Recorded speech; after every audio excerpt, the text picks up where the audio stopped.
श्री गणेशाय नमः।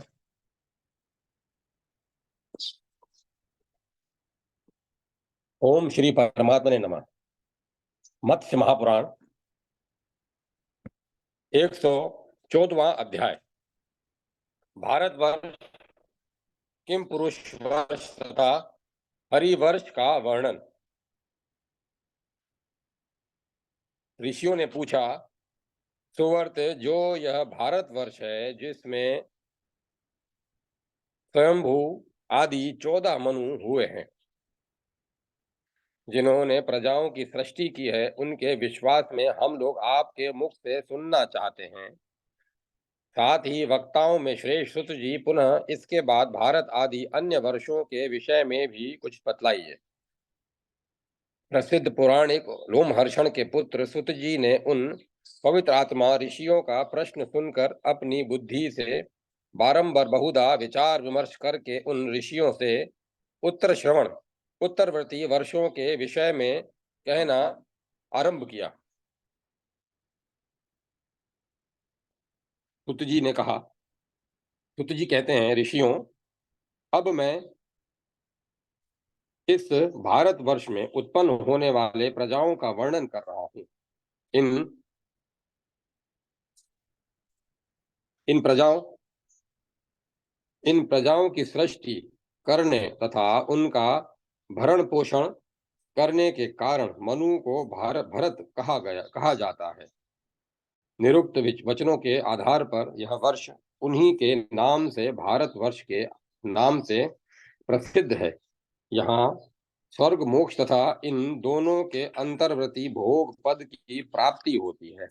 इस भूतल पर भारतवर्ष के अतिरिक्त अन्यत्र कहीं भी प्राणियों के लिए कर्म का विधान नहीं सुना जाता। इस भारतवर्ष के 9 भेद हैं। इनके नाम सुनिए। इंद्रद्वीप, केश कशेरुमान, ताम्रपर्ण, गभस्तिमान, नागद्वीप, सौम्य द्वीप, गांधर्व द्वीप और वारुण द्वीप, ये 8 तथा उनमें 9वां यह समुद्र से घिरा हुआ भारत द्वीप यहाँ खंड है। यह द्वीप दक्षिण से उत्तर तक 1000 योजन में फैला हुआ है। इसका विस्तार गंगा के उद्गम स्थान से लेकर कन्याकुमारी अथवा कुमारी अंतरीपतक है। यह तिरछे रूप में ऊपर 10,000 योजन विस्तृत है। इस द्वीप के चारों ओर सीमावर्ती प्रदेशों में मलेच्छ जातियों की बस्तियां हैं। इसकी पूर्व एवं पश्चिम दिशा में क्रमशः किरात और यवन निवास करते हैं। इसके मध्य भाग में ब्राह्मण, क्षत्रिय, वैश्य और शूद्र विभाग पूर्वक यज्ञ, शस्त्र ग्रहण और व्यवसाय आदि के द्वारा जीवन व्यापन करते हुए निवास करते हैं। इन चारों वर्णों का पारस्परिक व्यवहार धर्म, अर्थ और काम से संयुक्त होता है और वे अपने अपने कर्मों में ही लगे रहते हैं। यहाँ कल्प सहित 5 वर्णों ब्रह्मचर्य, गृहस्थ, वानप्रस्थ, योगी और सन्यासी तथा आश्रमों का विधि पूर्वक पालन होता है। इस द्वीप के मनुष्यों की कर्म प्रवृत्ति स्वर्ग और मोक्ष के लिए होती है। यह मानव द्वीप को जो त्रिकोणाकार फैला हुआ है, जो संपूर्ण रूप में जीत लेता है, वह सम्राट कहलाता है। अंतरिक्ष पर विजय पाने वालों के लिए यह लोक सम्राट कहा गया है और यही लोक सम्राट के नाम से भी प्रसिद्ध है। अब मैं इसका पुनः विस्तार पूर्वक वर्णन कर रहा हूं। यह महान भारतवर्ष में 7 विश्वविख्यात कुल पर्वत है। महेंद्र, मलय, शुक्तिमान, ऋषयवान, विंध्य और पारियात्र, ये कुल पर्वत हैं। इनके समीप अन्य हजारों पर्वत हैं। इनके अतिरिक्त अन्य भी विशाल एवं चित्र विचित्र शिखरों वाले पर्वत हैं तथा दूसरे कुछ इनसे उनसे ही छोटे हैं, जो निम्न पर्वतीय जातियों के आश्रय भूत हैं। इन्हीं पर्वतों से संयुक्त जो प्रदेश है, उनमें चारों ओर आर्य एवं मलेच्छ जातियां निवास करती हैं, जो इन आगे कहीं जाने वाली नदियों का जलपान करती है। जैसे गंगा, सिंधु, सरस्वती, शतद्रु, सतलज, चंद्रभागा, चिनाव, यमुना, सरयू, इरावती, रावी, वितस्ता, झेलम, विपाशा, व्यास, देविका, कुहू, गोमती, धूतपापा, धूपाप, बहुधा, द्वेष, द्वती, कौशिकी, कौसी, तृतीया, निश्चरा, गढ़की, चक्षु, लोहित, ये सभी नदियां हिमालय की अपत्यका तलहटी से निकली हुई हैं।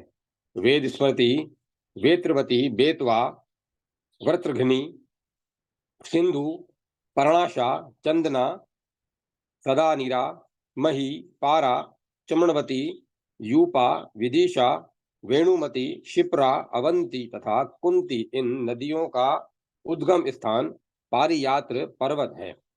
शोण, महानदी, नर्मदा, सुरसा, क्रिया, मंदाकिनी, दशार्णा, चित्रकूटा, तमसा, पिपली, शैनी, करतोया, पिशाचिका, विमला, चंचला, वचूला, वालुवाहिनी, श्रुतिमंती, चुनी, लज्जा, मुकुटा और हृदिका, ये स्वच्छ सलीला कल्याणमयी नदियां ऋषवंत ऋषवान पर्वत से उद्भूत हुई हैं।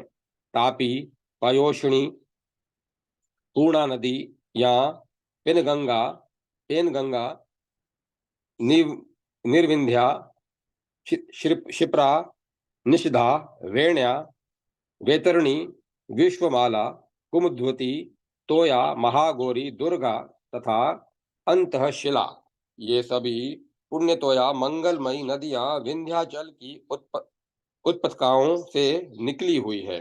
गोदावरी, भीमरथी, कृष्णवेणी, वजूला, मंजीरा, कर्नाटक की तुंगभद्रा, सुप्रयोगा, वृहा, वर्धा नदी और कावेरी, ये सभी दक्षिणा पथ में प्रवाहित होने वाली नदियां हैं जो सह पर्वत की शाखाओं से प्रकट हुई हैं। कृतमाला, वेगिनी, वेगैन नदी, ताम्रपर्णी, पुष्पजा, कुसुमगंगा, पेम्बे या पेनार नदी और उत्पलावती, ये कल्याणमयी नदियां मलयाचल से निकली हुई हैं। इनका जल बहुत शीतल होता है। त्रिशामा, ऋषिकुल्या, त्रिशूला, त्रिदेवा, अचला, लांगुलिनी और वंशधरा, ये सभी नदियां महेंद्र पर्वत से निकली हुई मानी जाती हैं। ऋषि का, सुकुमारी, मंदगा, मंदवाहिनी, कृपा और पलाशिनी, इन नदियों का उद्गम शुक्तिमान पर्वत से हुआ है। ये सभी पुण्यतोया नदियां पुण्यप्रद, सर्वत्र बहने वाली तथा साक्षात या परंपरा से समुद्रगामिनी है।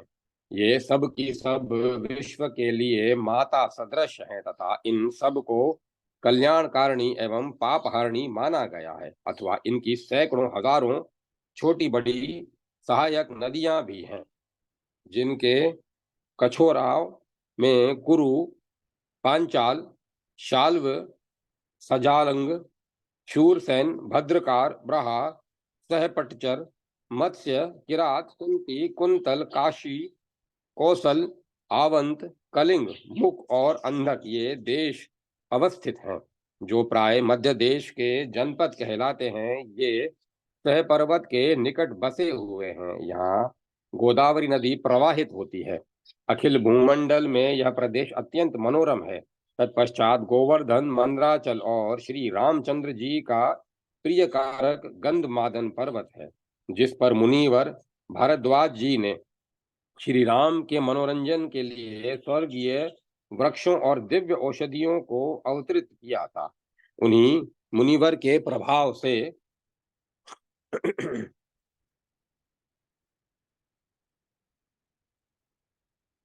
उन्हीं मुनिवर के प्रभाव से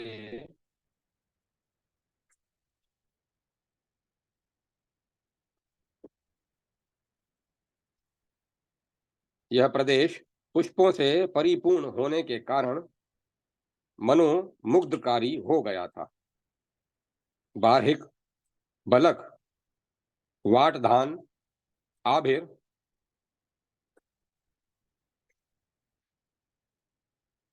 काल तोयक, पुरंद्र, शूद्र, पलवल, उत्तखांडिक, गांधार, यवन,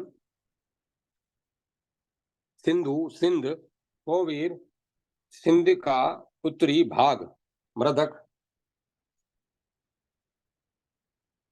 पंजाब का उत्तरी भाग, चक, ध्रुव, याति पुत्र ध्रुव का उत्तरी भाग, पश्चिमी पंजाब, पुलिंद, पारद, आहार मूर्तिक, रामठ, कटकार, केकय और दश नामक ये क्षत्रियों के उपनिवेश हैं तथा इनमें वैश्य और शूद्र कुल के लोग भी निवास करते हैं। इनके अतिरिक्त कंबोज, अफगानिस्तान, दरब, बर्बर, पल्लव, ईरान, अत्रि, भारद्वाज, प्रस्थल, कफेरक, लंपक, तलगान और जांगल सहित सैनिक प्रदेश ये सभी उत्तरापथ के देश हैं। अब पूर्व दिशा के देशों को सुनिए। अंग, भागलपुर, वंग, बंगाल, मधु, मुदगुरक, अंतरगिरी, बहिरगिरी, पलवंग, मातंग, यमक, मालवर्णक, सुहा, उत्तरी असम, प्रविजय, मार्ग, वागे, मालव, प्राग्य ज्योतिष, आसाम का पूर्वी भाग, पुंड्र, बांग्लादेश, वेदह, मिथिला, ताम्र लिप्तक, उड़ीसा का उत्तरी भाग, शाल्व, मागध और गोनर्द ये पूर्व दिशा के जनपद हैं। इनके बाद अब दक्षिणापथ के देश बतलाए जा रहे हैं। पांडल, केरल, चोल, कुल्य, सेतुक, मुशिक, कुपथ, वाजी, वासिक, महाराष्ट्र, माहिषक, कलिंग, उड़ीसा का दक्षिणी भाग, आबिर, सहेशिक, आटव्य, शबर, पुलिंद, विंध्य मूलिक, विदर्भ, दंडक, कुलिय, सिराल, अश्मक, महाराष्ट्र का दक्षिण भाग, भोगवर्धन, उड़ीसा का दक्षिण भाग, तेतरिक, नासिक्य तथा नर्मदा के अंतः प्रांत में स्थित अन्य प्रदेश इन दक्षिणापथ के अंतर्गत में के देश हैं। भारू, कच्छ, माहे, सारस्वत, काछिक, सौराष्ट्र, आनर्त और अदुर्भ ये सभी उपरांत प्रदेश हैं। अब जो विंध्यवासियों के प्रदेश हैं उन्हें सुनिए। मालव, कुरुक्ष, मेकल, उत्कल, औंड्र, उड़ीसा, माश, दशार्ण, भोज, किष्किंधक, तोशल, कौशल, दक्षिण कौशल, त्रिपुर, वेदिश, भेलसा राज्य, तुमुर, तुम्बुर, पदगम, नेषद, अरूप, शोडिकेर, वितिहोत्र और अवंती ये सभी प्रदेश विंध्य पर्वत की घाटियों में स्थित बतलाए जाते हैं। इसके बाद अब मैं उन देशों का वर्णन कर रहा हूं जो पर्वत पर स्थित है।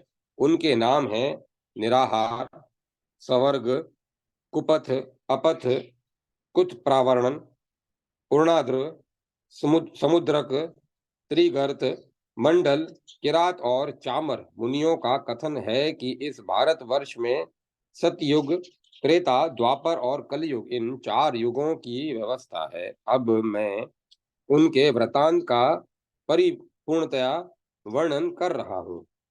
मत्स्य भगवान ने कहा, राजऋषि सुत जी द्वारा कहे हुए इस प्रकरण को सुनकर मुनियों को और भी आगे सुनने की उत्कट इच्छा उत्पन्न हो गई। तब वे पुनः लोमहर्षण पुत्र सुत जी से बोले। ऋषियों ने कहा, वक्ताओं में श्रेष्ठ सुत जी, आपने भारतवर्ष का जो वर्णन किया है, अब हमें किम पुरुष वर्ष तथा हरि वर्ष के विषय में बतलाइए। साथ ही जम्बू खंड के विस्तार का तथा अन्य द्वीपों के निवासियों का एवं वहां उद्गत होने वाले वृक्षों का भी वर्णन हमें सुनाइए।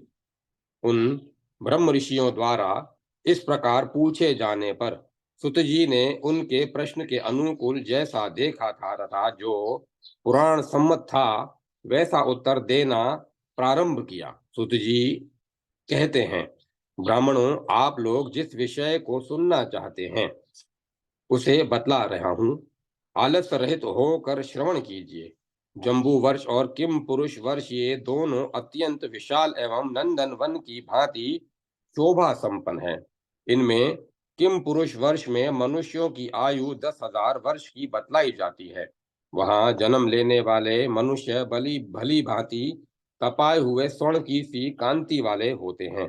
उस पुण्य में किम पुरुष वर्ष में एक पाकड़ का वृक्ष बतलाया जाता है जिसमें सदा मधु टपकता रहता है। उसके उस उत्तम रस को सभी किम पुरुष निवासी पान करते हैं जिसके कारण वे निरोग शोक रहित और सदा प्रसन्न चित्त रहते हैं। वहां पुरुषों के शरीर का रंग स्वर्ण जैसा होता है और स्त्रियां अप्सराओं जैसी सुंदरी कही गई हैं। उस किम पुरुष वर्ष के बाद हरि वर्ष बतलाया जाता है। वहां स्वर्ण की सी कांति से युक्त शरीर वाले मानव उत्पन्न होते हैं। वे सभी देवलोक से च्युत हुए जीव होते हैं और उनके विभिन्न प्रकार के रूप होते हैं। हरि वर्ष में सभी मनुष्य मंगल में इक्षु रस का पान करते हैं जिससे उन्हें वृद्धावस्था बाधा नहीं पहुंचाती और वे चिरकाल तक जीवित रहते हैं। उनकी आयु का प्रमाण 11,000 वर्ष बतलाया जाता है। इनके बीच में इलाव्रत नामक वर्ष है जिसका वर्णन मैं पहले ही कर चुका हूं। जहां सूर्य का ताप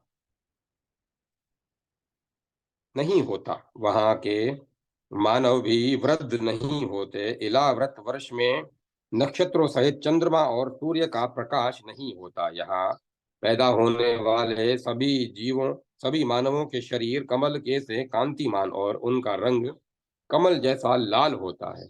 उनके नेत्र कमल दल के समान विशाल होते हैं और उनके शरीर से कमल की सी गंध निकलती है। जामुन के फल का रस इन उनका आहार है। वे निस्पंद रहित एवं सुगंध युक्त होते हैं। उनके वस्त्र स्वर्ण के तारों से खचित होते हैं। देवलोक से च्युत हुए जीव ही यहाँ जन्म धारण करते हैं। जो श्रेष्ठ पुरुष इलाव्रत वर्ष में पैदा होते हैं वे 13,000 वर्षों की आयु तक जीवित रहते हैं। सुदर्शन नाम का एक विशाल प्राचीन जामुन का वृक्ष है। वह सदा पुष्प और फूलों से लदा रहता है। सिद्ध और चारण सदा उसका सेवन करते हैं। उसी वृक्ष के नाम से यह द्वीप जम्बू द्वीप के नाम से विख्यात हुआ है। उस वृक्ष राज की ऊंचाई 1100 योजन है। वह महान वृक्ष स्वर्गलोक तक व्याप्त है। उसके फलों का रस नदी रूप में प्रवाहित होता है। वह नदी मेरु की प्रदक्षिणा करके पुनः उसी जम्बू वृक्ष के मूल पर पहुंचती है। इलाव्रत वृक्ष में वहां के निवासी सदा हर्ष पूर्वक उस जम्बू रस का पान करते हैं। उस जम्बू वृक्ष के फलों का रस पान करने के कारण यहाँ के निवासियों को वृद्धावस्था बाधा नहीं पहुंचाती। न उन्हें भूख लगती है और न थकावट ही प्रतीत होती है और न किसी प्रकार का दुख ही होता है। वहाँ जम्बू नद नामक स्वर्ण पाया जाता है जो देवताओं के लिए आभूषण के काम में आता है। वह इंद्रगोप बिरबहुटी के समान लाल और अत्यंत चमकीला होता है। उस वर्ष के सभी वृक्षों में उस जामुन वृक्ष के फलों का रस परम शुभकारक है। वह वृक्ष से टपकने पर निर्मल स्वर्ण बन जाता है जिससे देवताओं के आभूषण बनते हैं। ईश्वर की कृपा से वहां की भूमि आठों दिशाओं में सब और इलाव्रत निवासियों के मूत्र विष्ठा और मूत्र शरीरों को आत्मसात कर लेती है। राक्षस, पिशाच और यक्ष ये सभी हिमालय पर्वत पर निवास करते हैं। हेमकूट पर्वत पर अप्सराओं सहित गंधर्वों का निवास जानना चाहिए तथा शेष, वासुकी और तक्षक ये तक्षक आदि सभी प्रधान नाग भी उस पर स्थित रहते हैं। महामेरु पर यज्ञ संबंधी मंगल में 33 देवता क्रीड़ा करते रहते हैं। नीलम एवं वैदुर्य मणियों से संपन्न नील पर्वत पर सिद्धों और ब्रह्म ऋषियों का निवास है। श्वेत पर्वत दैत्यों और दानवों का निवास स्थान बतलाया जाता है। श्वेत पर्वत शृंगवान पितरों का विहार स्थल है। इस प्रकार मैंने भारतवर्ष के अंतर्गत इन 9 वर्षों का वर्णन कर दिया। इनमें प्राणी निवास करते हैं, वे परस्पर गतिमान और स्थिर हैं। देवताओं और मनुष्यों के ने अनेकों प्रकार से इनकी वृद्धि देखी है, उनकी गणना करना असंभव है। अतः मंगलार्थी मनुष्य को इन पर श्रद्धा रखनी चाहिए। इस प्रकार श्री मत्स्य महापुराण के भुवन कोश वर्णन में 114वां अध्याय संपन्न हुआ। जय माता सरस्वती। जय मां सरस्वती।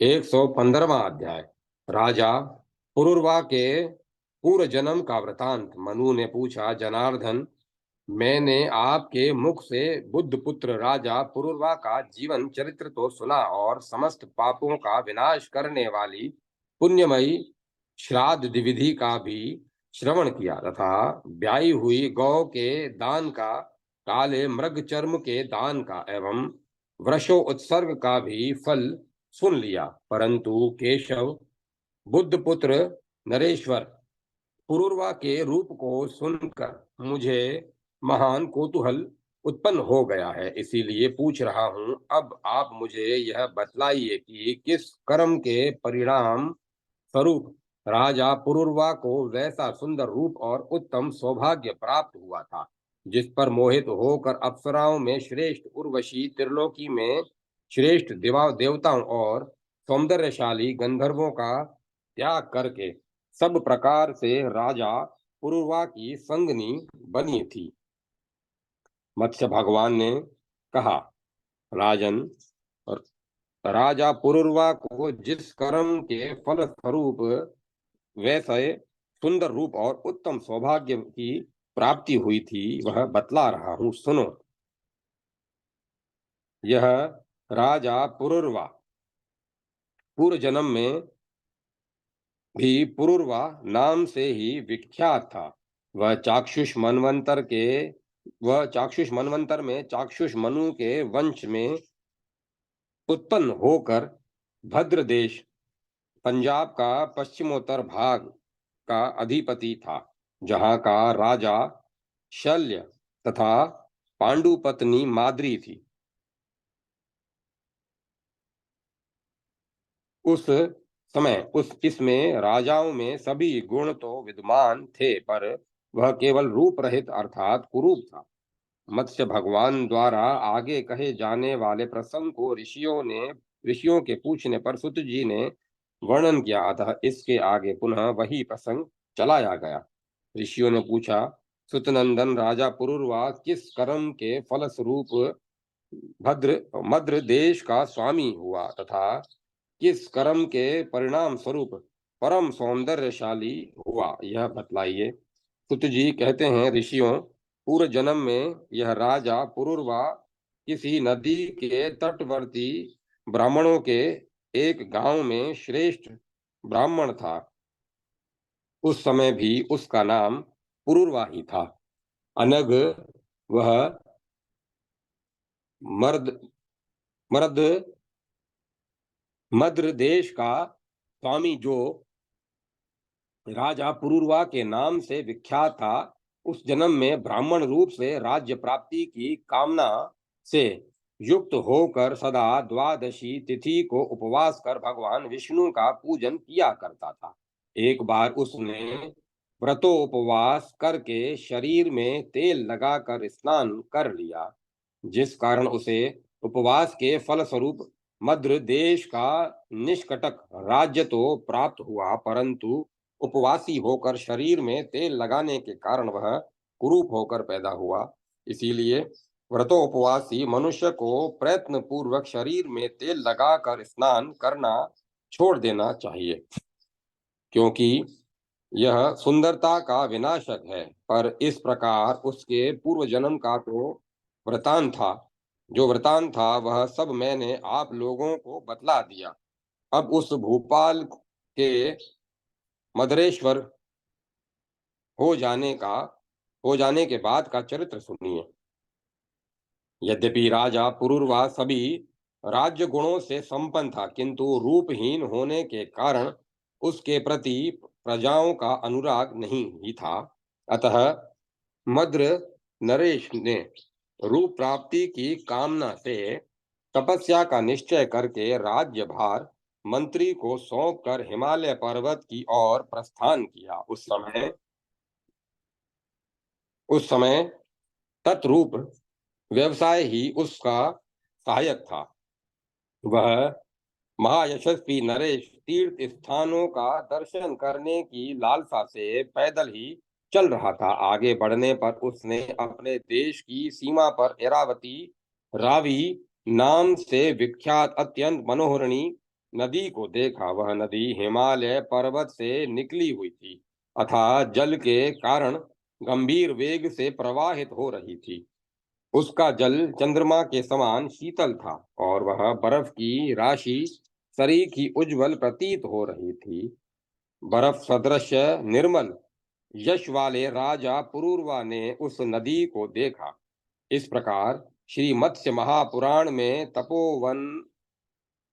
तपोवनागमन नामक 115वां अध्याय संपूर्ण हुआ। जय माता सरस्वती। जय मां सरस्वती।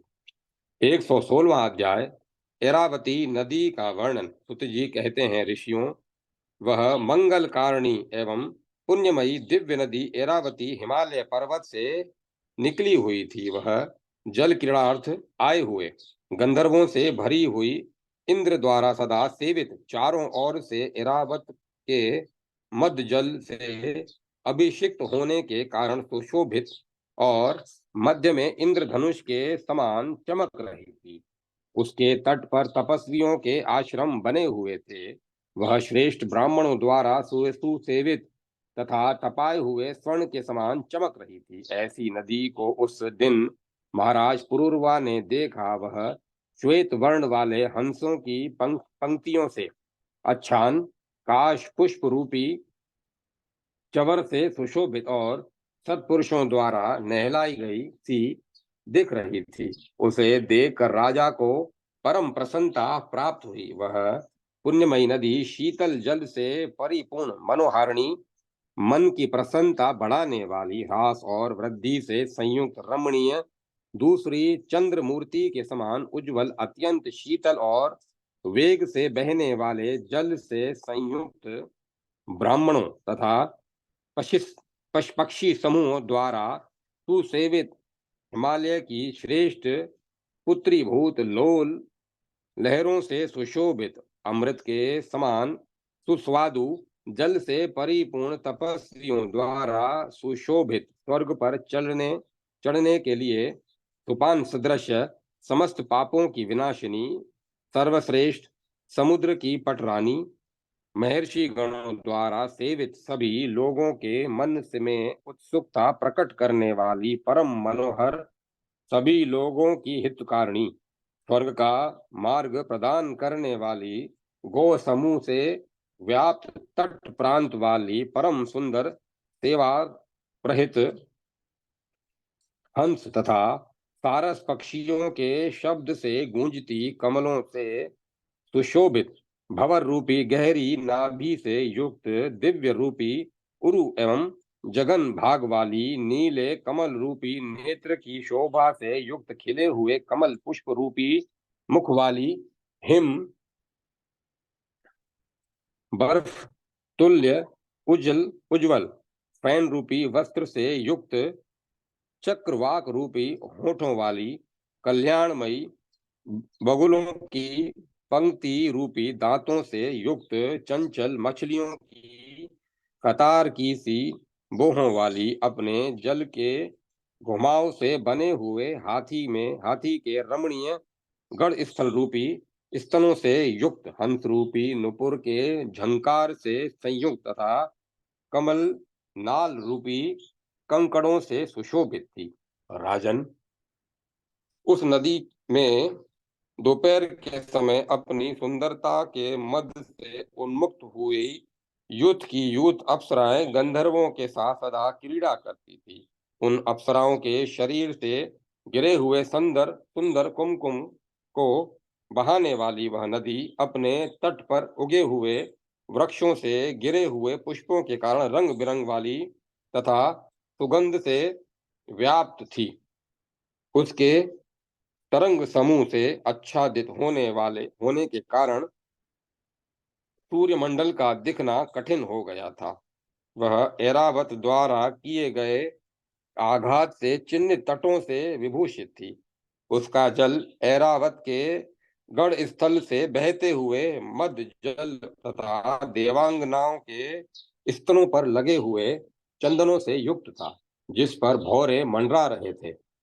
उसके तट पर उगे हुए वृक्ष सुगंधित पुष्पों से लदे हुए तथा सुगंध के लोभ से आकृष्ट हुए चंचल भौरों की गुंजार से व्याप्त थे, जिसके तट पर काम के वशीभूत हुए मृग हिरनियों के साथ विहार करते थे तथा वह तपोवन ऋषिगण अप्सराओं समेत देवगण देवताओं के समान सुंदर एवं पवित्र अंगों वाले अन्य पुरुष एवं कमल और चंद्रमा की सी मुख वाली स्वर्गवासिनी स्त्रियां भी पाई जाती थीं, जो देवगणों, पुलिंदों, जंगली जातियों, नृप समूहों और व्याघ्र दलों से अपीड़ित अर्थात परम पवित्र जल धारण करती थी, जो कमल युक्त जल धारण करने के कारण तारिकाओं सहित निर्मल आकाश के समान सुशोभित तथा सत्पुरुषों की अभिष्ट कामनाओं को पूर्ण करने वाली थी।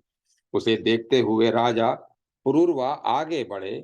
जिस नदी के रमणीय तट तीर्थ भूमि में उगे हुए पूर्णिमा के चंद्रमा की किरणों के समान उज्जवल काश पुष्पों तथा अनेकों प्रकार के विशाल वृक्षों से सुशोभित थे, जो सदा विविध मतावलंबी ब्राह्मणों और देवताओं से सुसेवित थी, जो सदा भक्त जनों के संपूर्ण पापों का शीघ्र ही विनाश कर देती थी, जिसमें बहुत सी छोटी छोटी नदियां आकर मिली थी, जो निरंतर मुनीश्वरों द्वारा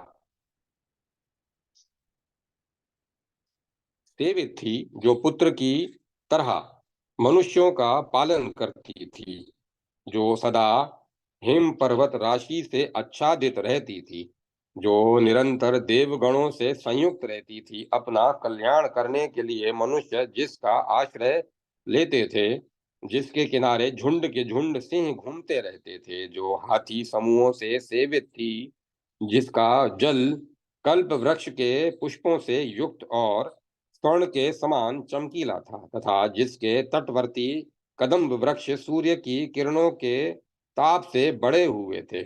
ऐसी ऐरावती नदी को चंद्रमा सरीखे निर्मल यश वाले राजा पुरुरवा ने देखा।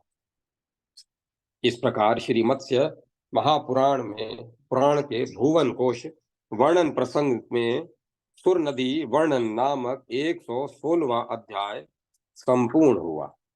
117वां अध्याय हिमालय की अद्भुत छटा का वर्णन। सुत जी कहते हैं, ऋषियों, ऐरावती नदी के जल का स्पर्श करके बहती हुई वायु के स्पर्श से राजा पुरुरवा की थकावट दूर हो गई थी। वे उस पुण्यमयी नदी को देखते हुए आगे बढ़ रहे थे। इतने में उन्हें महान पर्वत हिमवान दृष्टि गोचर हुआ।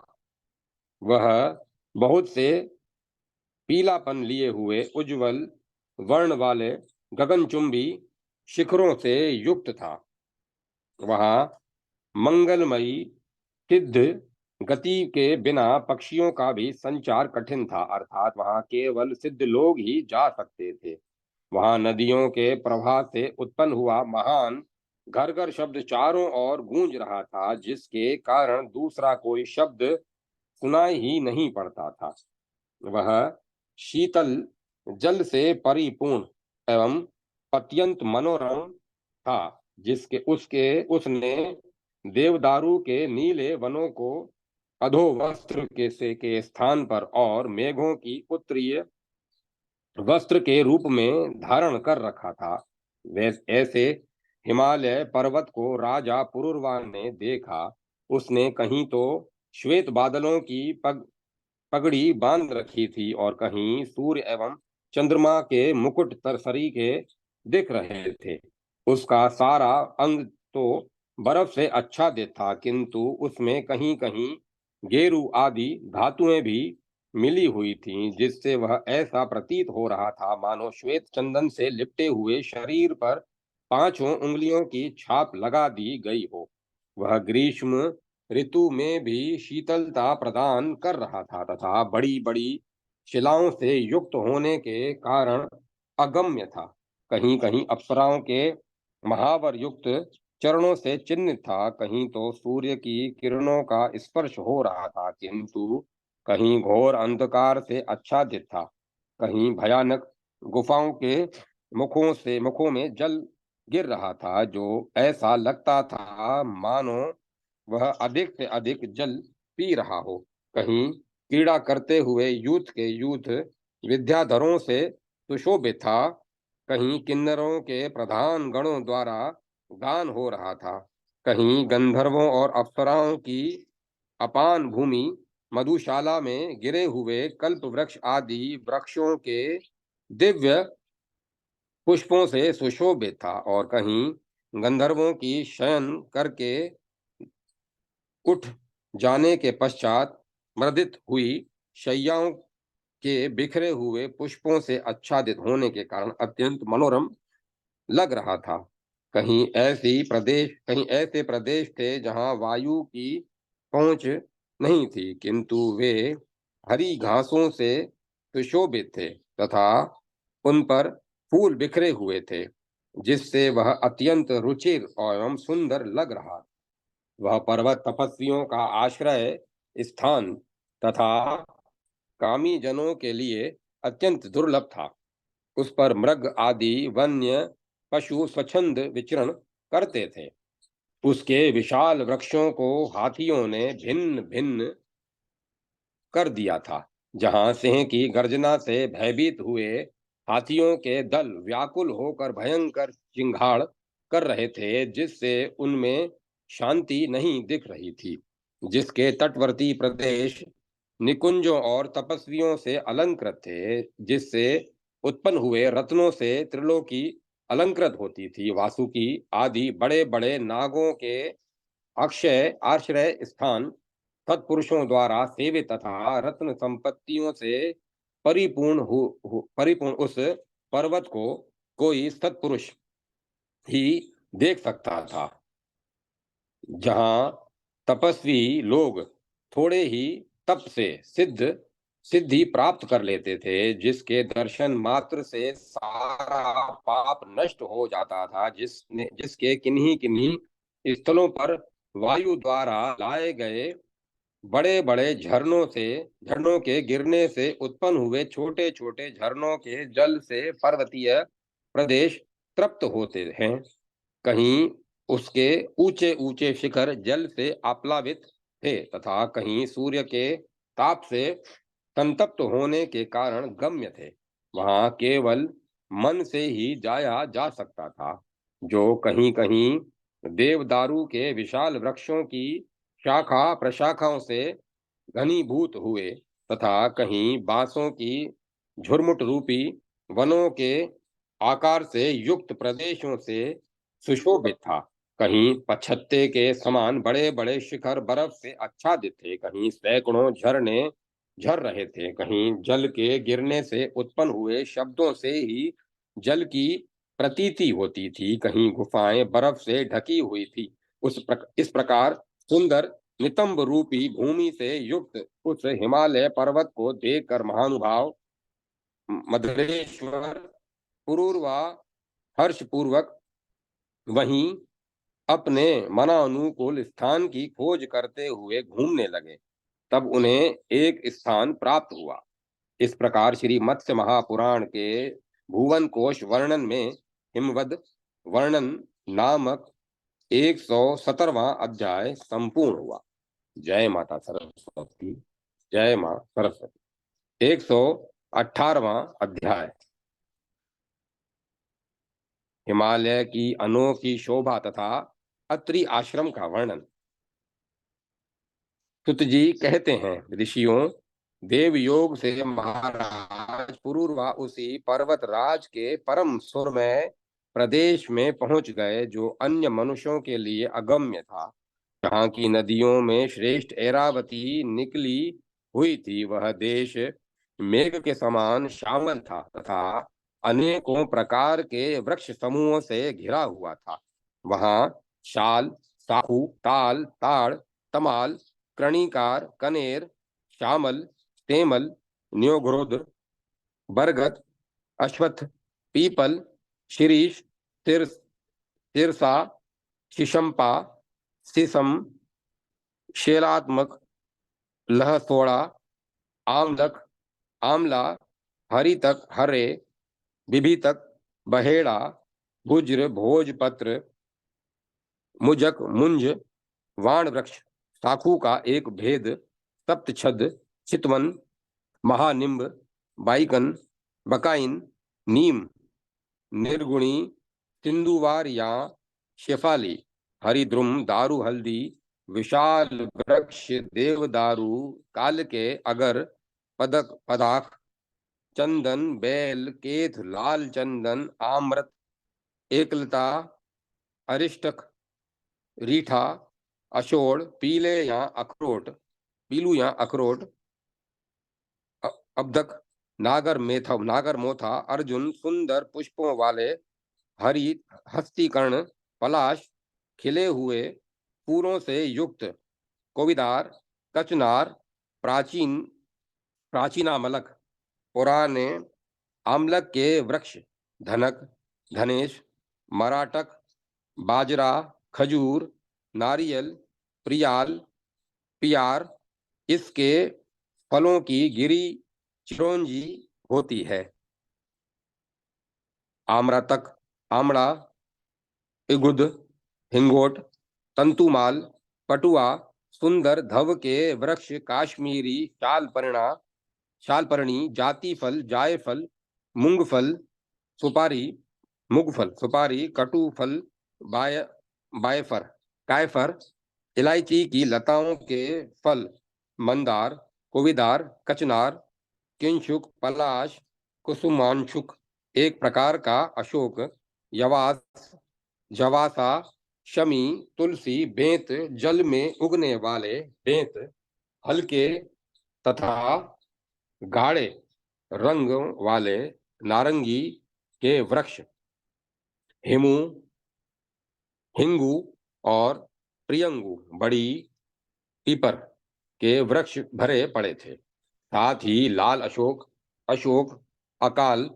अकरकरा, अविचारक, मुचकुंद, कुंद, आटवृष, अड़ूसा, पुरुषक, फालसा, किरात, चिरायता, किंकरात, बबूल, केतकी, सफेद केतकी, शोभान, सहीजन, अजन, कलिग, सिरसा, निकोटक, अंकोल, स्वर्ण के सोए, चमकीले, सुंदर, वलकल से युक्त विजय साल के वृक्ष, असना, कामदेव के बाणों के से आकार वाले सुंदर आम के वृक्ष, पीली जूही, सफेद जूही, मालती, चंपा के समूह, तुम्बूर, एक प्रकार की धनिया, अतुंबर, मोच, केला या सेमल, लोंच, गोरख मुंडी, लकुच, बड़हर, तिल तथा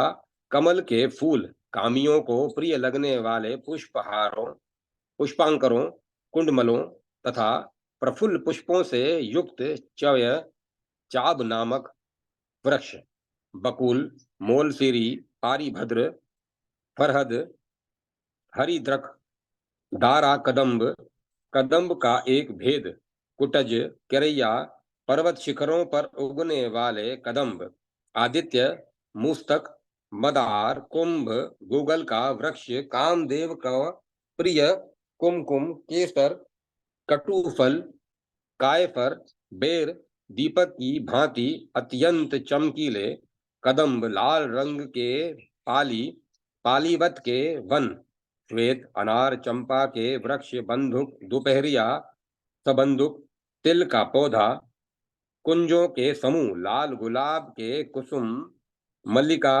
करवीर, करवीरक, कनेर, कुर्बक, लाल कठेसरा, कटसरैया, हिमवर, जम्बू, छोटी जामुन या कठ जामुन, नृप जम्बू, बड़ी जामुन, बिजोरा, कपूर, गुरु, अगुरु, बिंब, प्रतिबिंब और संतानक वृक्ष वितान की तरह फैले हुए थे। गुगुल वृक्ष, हिंताल, श्वेत ईख, केतकी, कनेर, अशोक, चक्रमर्दन, पीलू, धात की, घने, तिलबिल, तिनती, दिक, लौंग, विडंग, श्रीकाद्रुम, अश्मंतक, काल, जंबीर, श्वेत, भल्लाक, भल्लातक, इंद्रियव, वलगुज, सिंधुवार, करमद्र, कासमृद, अविष्टक, वरिष्ठक, रुद्राक्ष के वृक्ष, अंगूर की लता, सप्तपर्ण, पुत्रजीविक, कंकोलक, कंकोलक, लौंग, द्रवगुम, द्रगदुम और पारिजात के वृक्ष लहलहा रहे थे। कहीं पिपली तथा कहीं नागविली की लताएं फैली हुई थीं, कहीं काली मिर्च और नवमल्लिका की लताओं के कुंज बने हुए थे, कहीं अंगूर और माधवी की लताओं के मंडप शोभा पा रहे थे, कहीं फलों से ली हुई नीले रंग के वाली कुमड़े तथा कद्दू की लताओं और कहीं घुंघुची, परवल, करेला और करकोटा की पित्तघोषा की लताएं शोभा दे रही थी, कहीं बैंगन और भटैया के फल, जड़ वाले शाक तथा अनेकों प्रकार के कांटेदार वृक्ष शोभा पा रहे थे, कहीं श्वेत कमल, कदम्ब, कंद, बिदारी, रुरुट, स्वादु कटक, भांडिर, बिंदुसार, राजजंबुक, वालुक, सुवर्चला तथा सभी प्रकार के सरसों के पौधे भी विद्यमान थे। काकोली, शीर काकोली, छत्रा, अति अतिचिना, चित्रा, कासम मर्दी, कंदल, कांडक, शीर शाक, काल शाक नामक शाकों, सेम की लताओं तथा सभी प्रकार के अन्नों के पौधों से वह सारा प्रदेश सुशोभित हो रहा था। नरेश्वर, वहां आयु, यश और बल प्रदान करने वाली वृद्धावस्था और मृत्यु के भय को दूर करने वाली भूख प्यास के कष्ट की विनाशिका एवं सौभाग्य प्रदायिनी सारी औषधियां चित्र विचित्र रूप में देदीप्यमान हो रही थी। वहां बांस की लताएं फैली थीं तथा पोले बांस हवा के संघर्ष से शब्द कर रहे थे। चंद्रमा के समान उज्जवल कांस पुष्पों, सरपत, कुश और ईख के परम मनोहर रमणीय झाड़ियों तथा मनोरम एवं दुर्लभ कपास और मालती के वृक्षों अथवा लताओं से वह वन्य प्रदेश सुशोभित हो रहा था। वहां मन को चुरा लेने वाले उत्तम जाति के केले के वृक्ष भी ले लिहा रहे थे। कोई कोई प्रदेश मरकतमणि के तुल्य हरी हरी घासों से भरे भरे थे। कहीं कुमकुम और इरा एक कहीं कहीं कुमकुम और एरा के पुष्प बिखेरे हुए थे, कहीं तगर, अति विशा, जटामासी और गूगल की भीनी सुगंध फैल रही थी, कहीं कनेर के पुष्पों, भूमि पर फैली हुई लताओं के फूलों, जाम्बीर वृक्षों और घासों से भूमि सुहावनी लग रही थी, जिस पर तोते विचर रहे थे, कहीं श्रृंगबेर, अजमोदा, कुबेरक और प्रियालक के वृक्ष शोभा पा रहे थे, तो कहीं अनेकों रंगों के सुगंधित कमलों के पुष्प खिले हुए थे। उनमें कुछ पुष्प उगते हुए सूर्य के समान लाल, कुछ सूर्य सरीखे चमकीले एवं चंद्रमा के से उज्जवल थे, कुछ स्वर्ण सदृश पित्तोज्वल,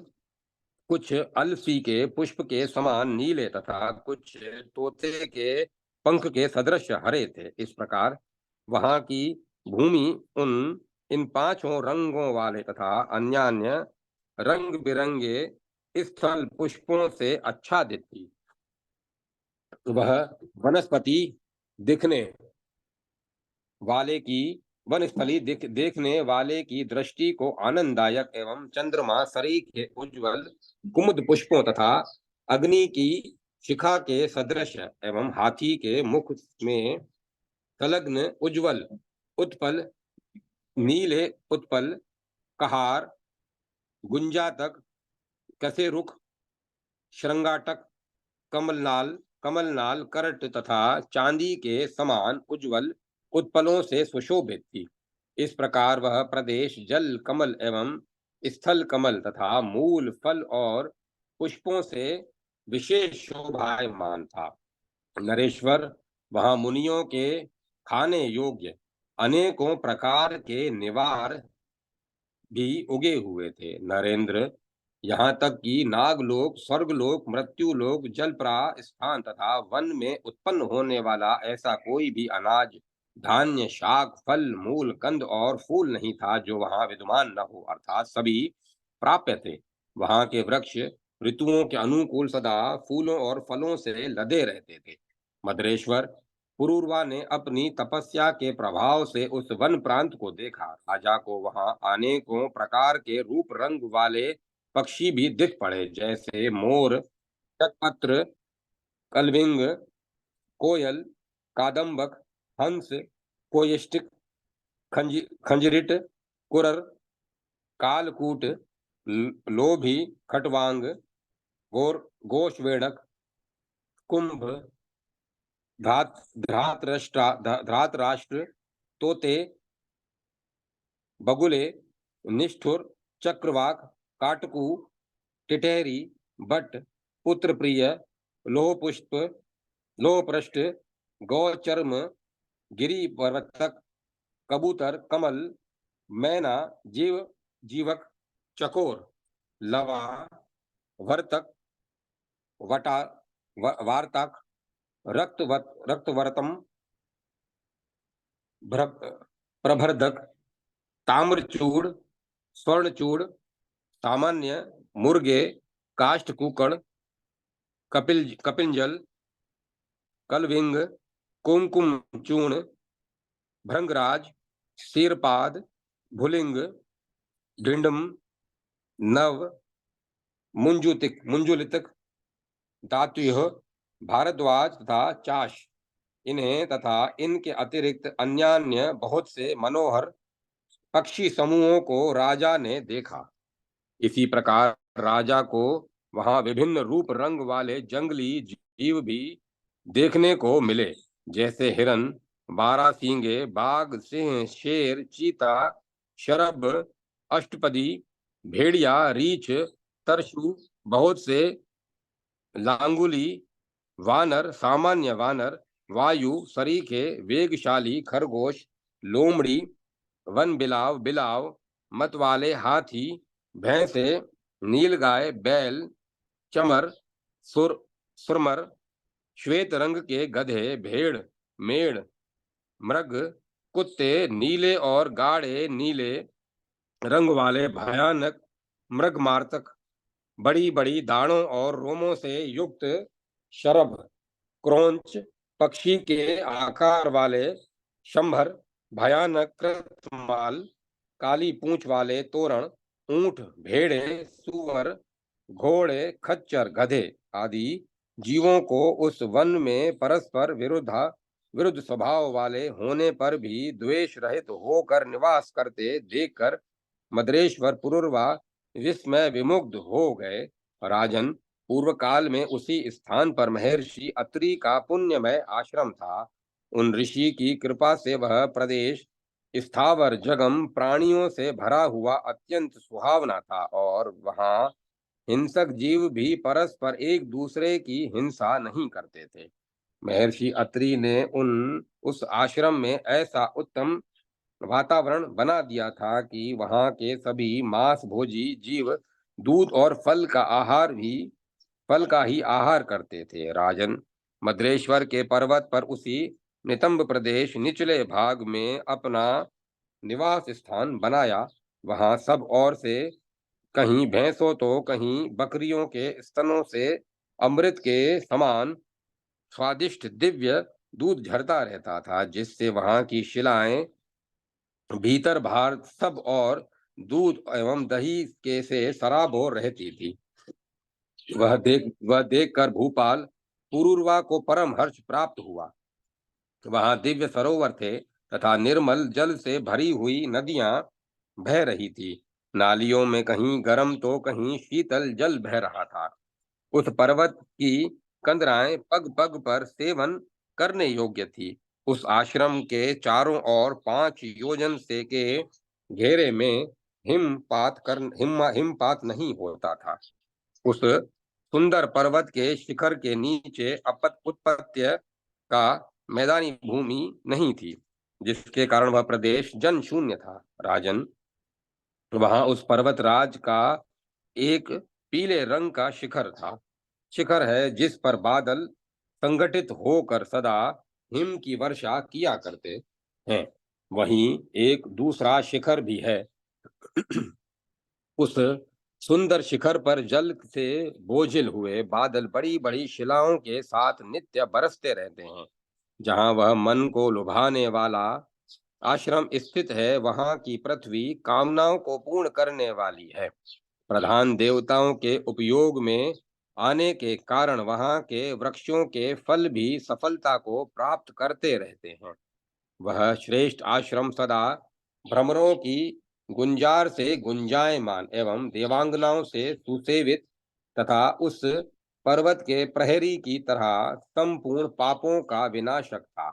नरेश्वर, एक स्थान से दूसरे स्थान पर क्रीड़ा करते हुए बंदरों ने वहां की बर्फ राशि को चांदनी के समान उज्जवल बना दिया था। वह आश्रम चारों ओर से हिमाच्छादित कंदराओं और कंकरीले पथरीले मार्गों से घिरा हुआ था, इसीलिए वह मनुष्यों के लिए सदा अगम्य था।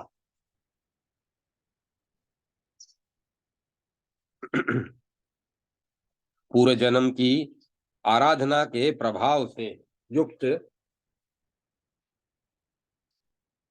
महाराज पुरूरवा देवादिदेव भगवान की कृपा से उस आश्रम पर पहुंचे थे। वह आश्रम थकावट को दूर करने वाला मनोमोहक पुष्प से अलंकृत स्वयं महर्षि द्वारा सुंदर रूप से में निर्मित मंगलमय एवं शुभकारक था। उसे मद्रराज पुरूरवा ने देखा। इस प्रकार श्री मत्स्य महापुराण में भुवन कोश वर्णन प्रसंग में अत्रि आश्रम वर्णन नामक 118वां अध्याय संपूर्ण हुआ। जय माता सरस्वती। जय मां सरस्वती। 119वां अध्याय आश्रम विवर में पुरूरवा का प्रवेश, आश्रम की शोभा का वर्णन तथा पुरूरवा की तपस्या। सुत जी कहते हैं, ऋषियों, वहां सदा हिमाच्छादित तथा रंग बिरंगे जो 2 महान शिखर थे, उनके बीच में एक तीसरा शिखर था जो अत्यंत ऊंचा था। वह बादलों से सदा शून्य रहता था, जिससे उसकी शिलाएं नित्य संतप्त बनी रहती थी। उस शिखर के नीचे पश्चिम दिशा में वृक्षों के समूह शोभा पा रहे थे। विवर उन्हीं के बीच में एक अत्यंत सुंदर विवर था, जो मालती की लताओं से आच्छादित था। उसे देखते ही राजा पुरूरवा आश्चर्यचकित हो गए। तत्पश्चात उन्होंने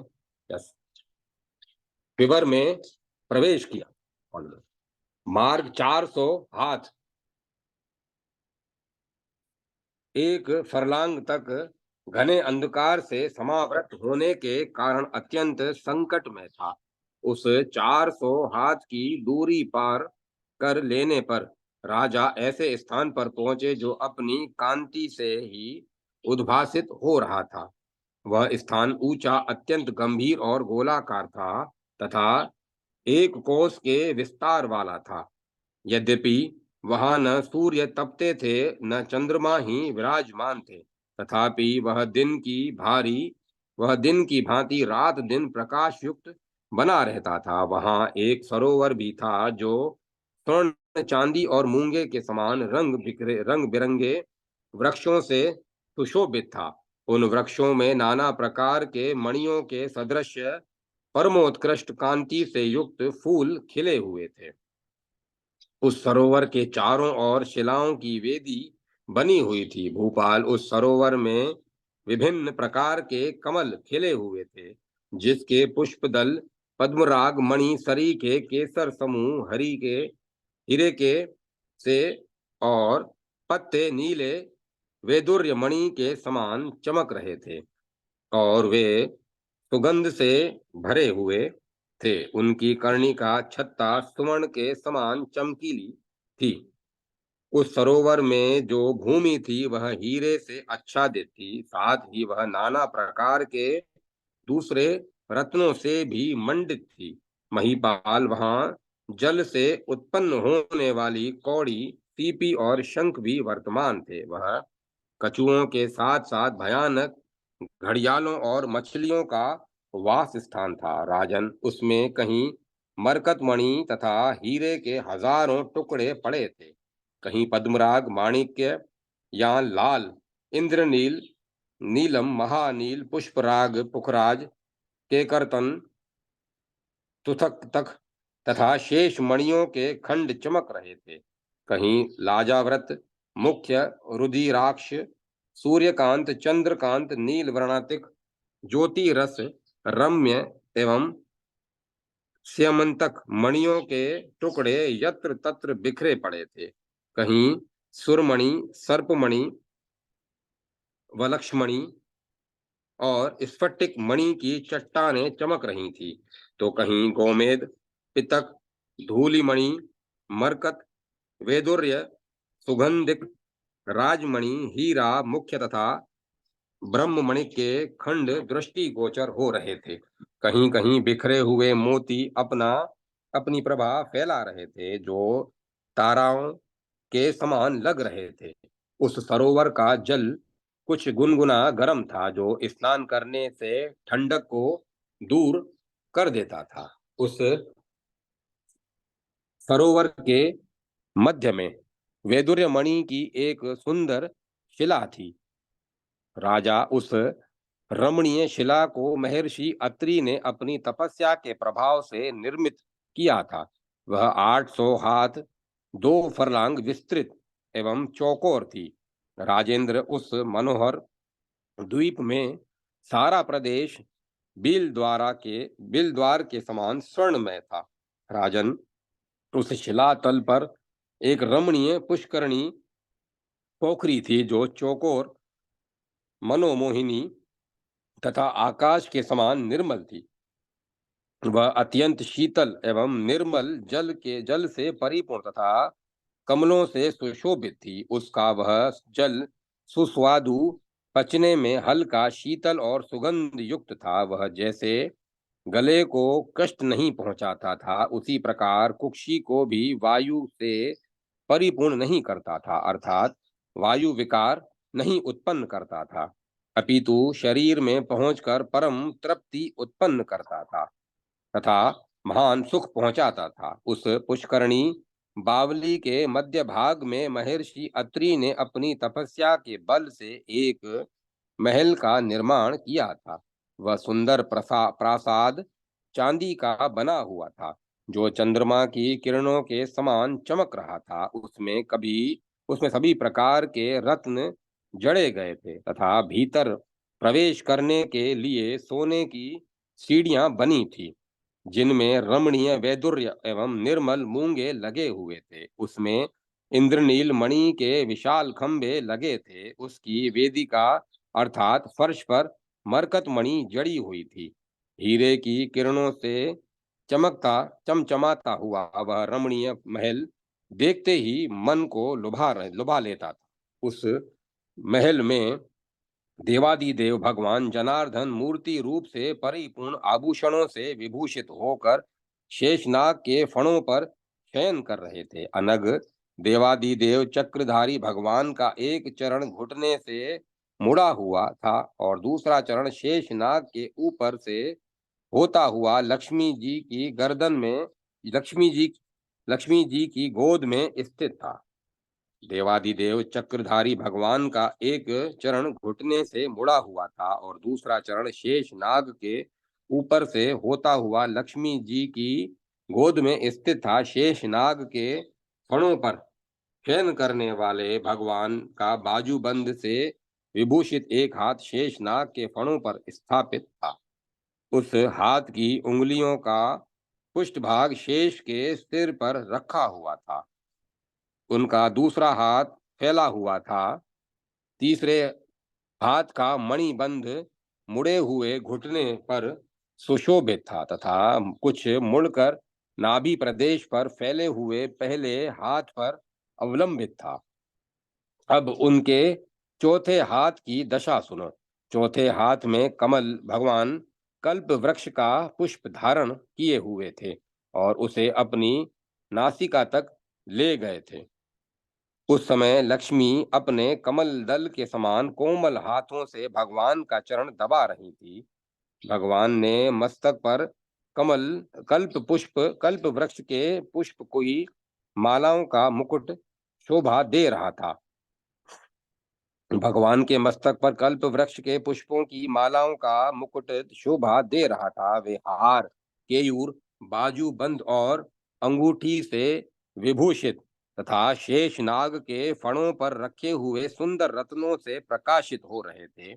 एवं इनकी विशेषता यह थी कि महर्षि अत्रि ने उनकी स्थापना की थी। उनका चरित्र विस्तृत जाना नहीं जा सकता था। उनका चरित्र वस्तुतः जाना नहीं जा सकता था। सिद्धगण सदा उनकी पूजा करते थे। कल्प वृक्ष के पुष्पों द्वारा उनकी अर्चना नहीं थी। कल्प वृक्ष के पुष्पों द्वारा उनकी अर्चना होती थी। उनके अंगों में दिव्य चंदन का अनुलेप था तथा वे दिव्य धूप से धूपित थे। सिद्धगण उन्हें सदा सरस और मनोहर फलों का उपहार देते थे। वे उत्तम पार्श्व से सुशोभित थे तथा उनके मस्तक पर कमल शोभा पा रहा था। ऐसे भगवान विमूर्ति को अपने सम्मुख देखकर राजा पुरुरवा ने विधि पूर्वक घुटने टेक कर और मस्तक को भूमि पर रखकर भगवान को प्रणाम किया तथा सहस्त्र नामों द्वारा उन मधुसूदन का स्तवन किया और उठकर बारंबार उनकी प्रदक्षिणा की। पुनः इस रमणीय देव मंदिर को देखकर ही उसी आश्रम में निवास करने का निश्चय किया। तत्पश्चात उस बिल से बाहर निकलकर वे किसी अतिशय मनोहरणी गुफा का आश्रय लेकर नाना प्रकार के पुष्पों, फलों, मूलों तथा गौरसों द्वारा भगवान मधुसूदन की पूजा करते हुए वहीं तपस्या में संलग्न हो गए थे। वे नित्य त्रिकाल स्नान तथा अग्निहोत्र करते थे। वे नरेश सभी प्रकार के आहार का परित्याग कर सदा उस देवव्यापी पोखरी के जल से ही प्राणों की रक्षा करते थे। राजा बिना बिछोने के ही गुफा में शयन करते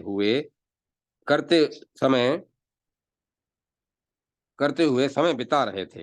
यद्यपि राजा ने भोजन करना छोड़ दिया था और केवल जल पर ही निर्भर थे, तथापि उन्हें किसी प्रकार की ग्लानि नहीं होती थी। प्रत्युक्त उनका शरीर अद्भुत तेजोमय हो गया था।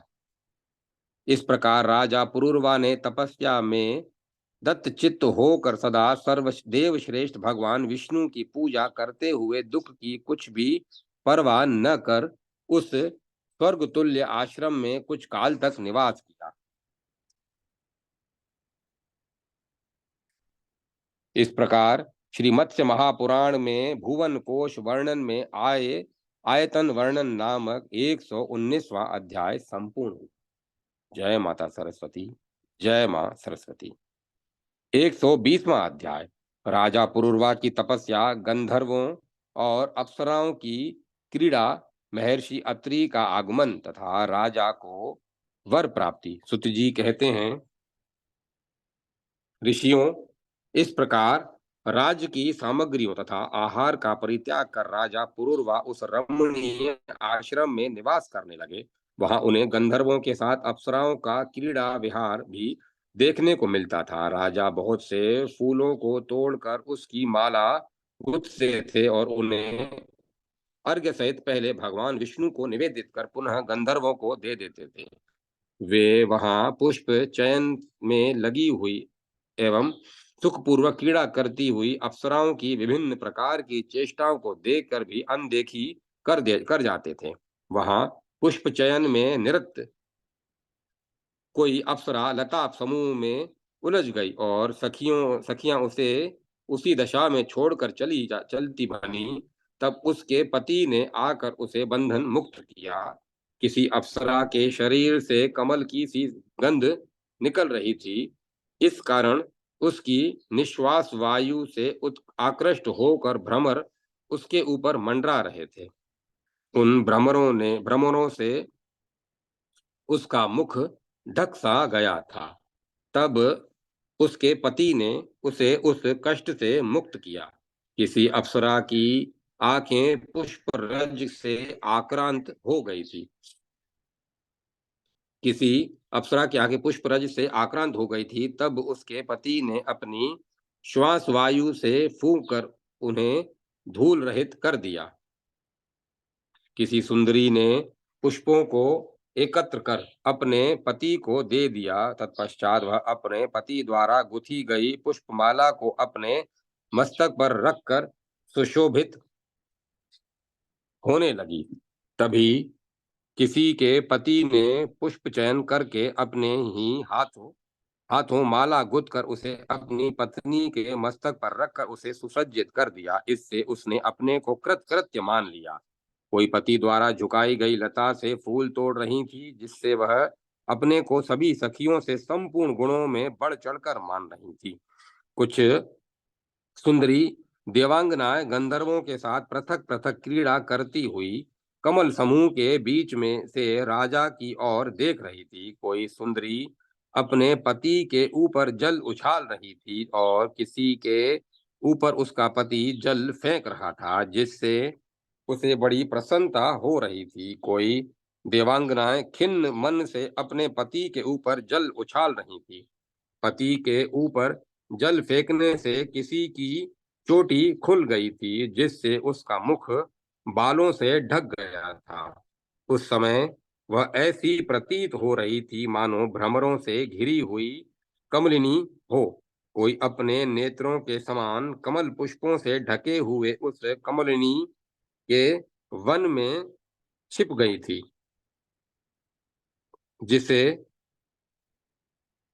उसके पति ने बड़ी देर के साथ प्रयत्न पूर्वक खोज कर प्राप्त किया। किसी को उसका पति गले में पड़ी हुई माला के धागे को पकड़कर जल से खींच रहा था, किंतु उस धागे के टूट जाने पर जब वह गिर पड़ा तब वह बड़ी देर तक हंसती रही। इस प्रकार राजा ने स्नान से निवृत्त हुई सभी देव देवियों एवं गंधर्व अप्सराओं द्वारा भगवान जनार्दन को पूजित होते हुए देखा। राजन, वे अप्सराएं सदा प्रदोष काल में देवादिदेव भगवान जनार्दन के समक्ष नाना प्रकार के बाजों से बाजों के साथ नृत्य करती थी। एक प्रहर रात बीत जाने पर वे गुफाओं के मुख द्वार से बाहर निकलकर अपने पतियों के साथ ऐसी सजी सजाई गुफाओं में निवास करती थी जिस पर अनेकों प्रकार के गंधों वाली लताएं फैली हुई थी, जिसमें से विभिन्न प्रकार की सुगंध निकल रही थी जो पुष्प समूहों से सुशोभित थी तथा जिसमें अनेकों विचित्र शैयाएं बिछी थी। महाराज, इस प्रकार उस पर्वत पर अप्सराओं की क्रीड़ा का अवलोकन करते हुए राजा पुरूरवा भगवान केशव के में मन को एकाग्र करके तपस्या करते रहे। एक दिन यूथ के यूथ गंधर्व और अप्सराएं राजा के निकट जाकर उनसे बोली, शत्रुओं का दमन करने वाले नरेश, आप इस स्वर्ग तुल्य देश में आ गए हैं, अतः हम लोग आपको मनोअभिरक्षित वर प्रदान करेंगी। उन्हें ग्रहण कर यदि आपकी इच्छा हो तो घर चले जाइए अथवा यहीं रहिए। राजा ने कहा, गंधर्वों एवं अप्सराओं, आप लोग अमित तेजस्वी हैं, इससे आप लोगों का दर्शन कभी निष्फल नहीं होता, इसीलिए आप लोग आज ही मुझे ऐसा वरदान दें जिससे भगवान मधुसूदन की कृपा प्राप्त हो जाए। यह सुनकर वे एवमस्तु, ऐसा ही होगा, ऐसा कहकर वहां से चले गए। तत्पश्चात राजा पुरूरवा वहां एक मास तक भगवान जनार्दन की पूजा करते हुए सुख पूर्वक निवास करते रहे। वे सदा गंधर्वों एवं अप्सराओं के प्रेम पात्र बने रहे। वे लोग राजा के निर्लोभ कर्म से परम संतुष्ट थे। राजा उस मास के बीच में ही उस उस मास के बीच में ही राजा पुरूरवा ने हजारों रत्नों से चित्रित उस आश्रम में प्रवेश किया। वहां वे एक मास तक केवल जल पीकर तब तक निवास करते रहे जब तक फाल्गुन मास में शुक्ल पक्ष की पूर्णिमा तिथि नहीं आ गई। राजा पुरूरवा ने फाल्गुन मास में शुक्ल पक्ष की पूर्णिमा तिथि की रात में सावन में उन्हीं देवादिदेव भगवान विष्णु द्वारा कहे जाते हुए इस प्रकार के मंगलमय शब्दों को सुना। राजन, इस रात्रि के व्यतीत हो जाने पर अत्रि से तुम्हारी भेंट होगी और उनसे मिलकर तुम कृतकृत्य हो जाओगे। देवराज के समान पराक्रमी राज ऋषि पुरूरवा ने जब इस प्रकार का स्वप्न देख पड़ा तब उन्होंने प्रातः काल उठकर इंद्रियों को संयत रखते हुए विधि पूर्वक स्नान किया और इच्छानुसार भगवान जनार्दन की पूजा की। तत्पश्चात उन्हें तपोधन महर्षि अत्रि का प्रत्यक्ष दर्शन प्राप्त हुआ जिससे वे कृत्य हो गए। तब धर्मात्मा राजा ने महर्षि अत्रि से देवादिदेव भगवान द्वारा दिखाए गए स्वप्न से के वृतांत को कह सुनाया। उसी समय उन्होंने देवताओं द्वारा कहे हुए इस वचन को फिर सुना, महीपाल, यह ऐसा ही होगा, इसमें तुम्हें अन्यथा विचार करने की आवश्यकता नहीं है। इस प्रकार देवादिदेव भगवान जनार्दन की कृपा प्राप्त कर राजा ने देवार्चन किया और अग्नि में आहुतियां डाली। इस तरह भगवान केशव के वरदान से उनकी सारी कामनाएं पूरी हो गई। इस प्रकार श्री मत्स्य महापुराण में भुवन कोश वर्णन में एलाश्रम वर्णन नामक 120वां अध्याय संपूर्ण हुआ। जय माता सरस्वती। जय मां सरस्वती। ओम नमः शिवाय। ओम नमो भगवते वासुदेवाय। ओम नमो नारायण। ओम तत्सत। ओम तत्सत। ओम तत्सत। अब कथा को विराम दिया जाता है।